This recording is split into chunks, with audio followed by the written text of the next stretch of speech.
Sebelum memulai video pembelajarannya, jangan lupa dukung channel aku dengan cara di subscribe.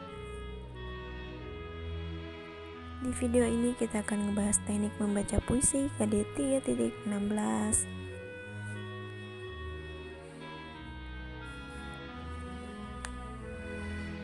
Tujuan pembelajarannya, siswa mampu membacakan puisi di depan kelas ataupun dalam bentuk video.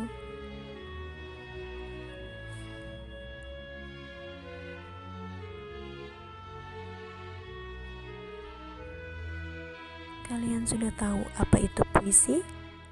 Puisi merupakan hasil ungkapan dan perasaan penyair yang disampaikan melalui sebuah tulisan. Jadi saat penyair tidak bisa mengungkapkan perasaan langsung, ia mengungkapkannya melalui sebuah tulisan. Materi yang pertama ada jenis-jenis puisi. Puisi dibedakan menjadi dua, ada puisi lama dan puisi baru. Kita bahas tentang puisi lama dulu ya. Puisi lama jenis-jenisnya seperti pantun, bidal, mantra, talibun, syair, seloka, dan juga gurindam. Puisi lama merupakan sebuah puisi yang masih terikat oleh suatu aturan-aturan.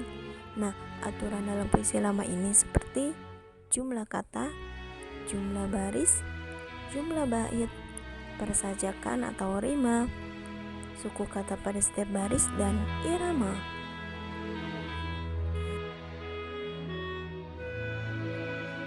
Ciri-ciri puisi lama yang pertama berupa puisi rakyat dan tidak ada nama pengarangnya. Yang kedua terikat oleh berbagai aturan-aturan. Yang ketiga disampaikan dari mulut ke mulut atau biasa disebut sastra lisan. Yang ketiga majaz atau gaya bahasanya tetap dan klise. Yang kelima berisi tentang kerajaan, fantastis, dan istana sentris. Nah, jenis yang pertama ada mantra. Mantra merupakan suatu ucapan-ucapan yang masih dianggap mempunyai suatu kekuatan gaib.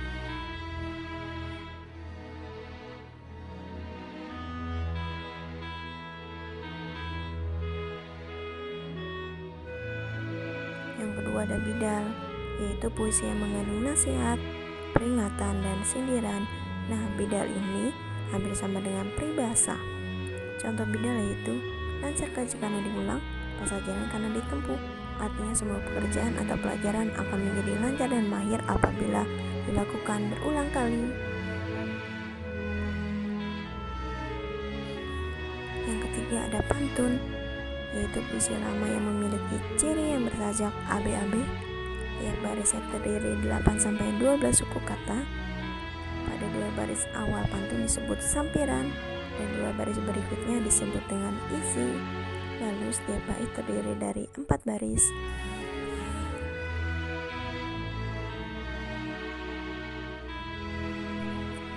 Yang selanjutnya ada gurindam, yaitu salah satu jenis puisi yang terdiri dari tiap bait 2 baris bersajak AA dan berisi sebuah nasihat.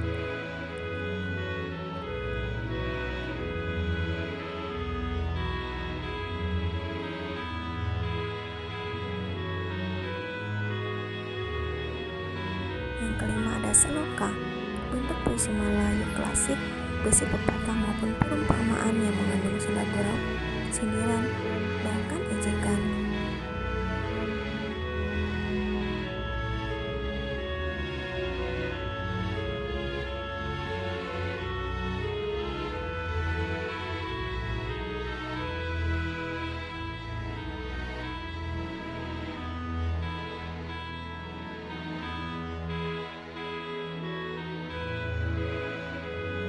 Yang keenam ada syair, yaitu berisi sebuah nasihat atau cerita. Yang ketujuh ada talibun, pantun genap yang tiap baitnya terdiri dari sebuah bilangan genap, 6, 8, atau 10 baris.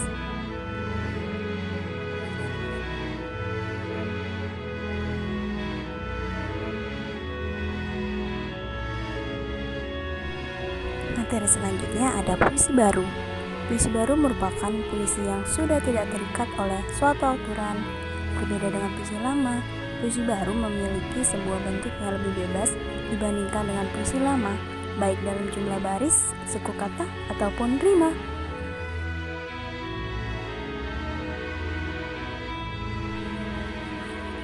Ciri-ciri puisi baru yang pertama, pengarangnya dapat diketahui, perkembangannya lisan dan tertulis.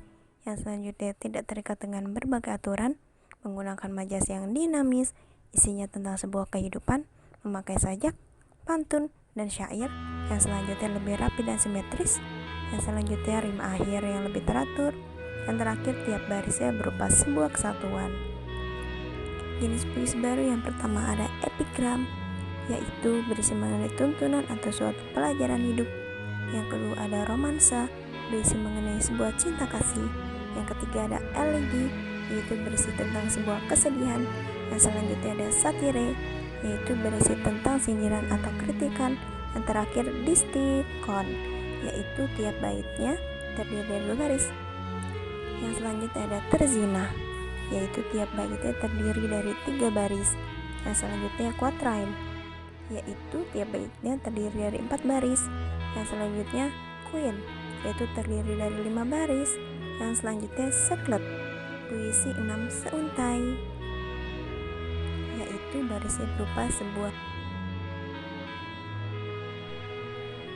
Yang selanjutnya ada septime, yaitu tiap baitnya terdiri dari 7 baris. Yang selanjutnya ada oktav, yaitu tiap baitnya terdiri dari 8 baris.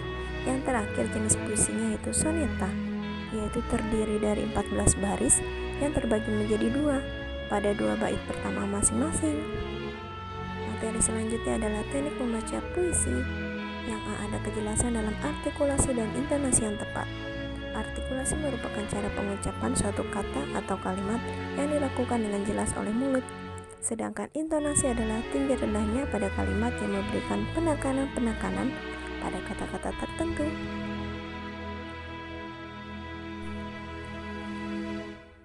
Yang B ada ketepatan ekspresi atau mimik. Nah, dalam berpuisi, ya kita harus memperlihatkan ekspresi dan mimik wajah sesuai dengan isi di dalam puisi tersebut. Misalnya temanya adalah sedih, berarti ekspresi dan mimiknya kita harus ikut sedih.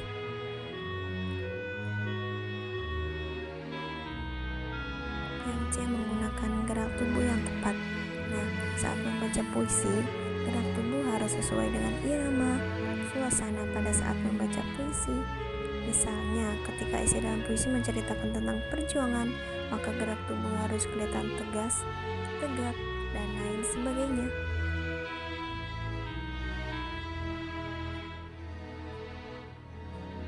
Yang D menguasai arena panggung. Nah, pada arena panggung ini, kalian harus berlatih untuk tampil di depan umum agar tidak terjadinya demam panggung.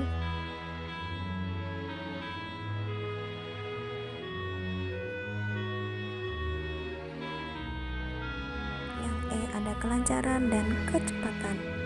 Kelancaran dalam membaca puisi tidak lepas dari latihan, karena hanya dengan latihanlah Anda bisa mendapatkan kelancaran dengan baik.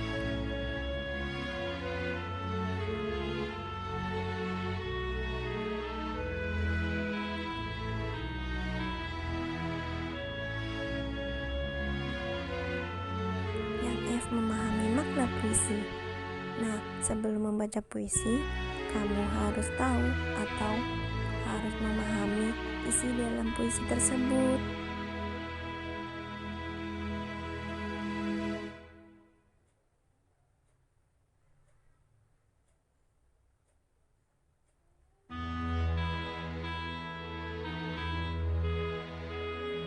Berikut adalah contoh puisi Rintik Bujang yang Kelam, karya Lydia Ramawati. Silakan dibaca.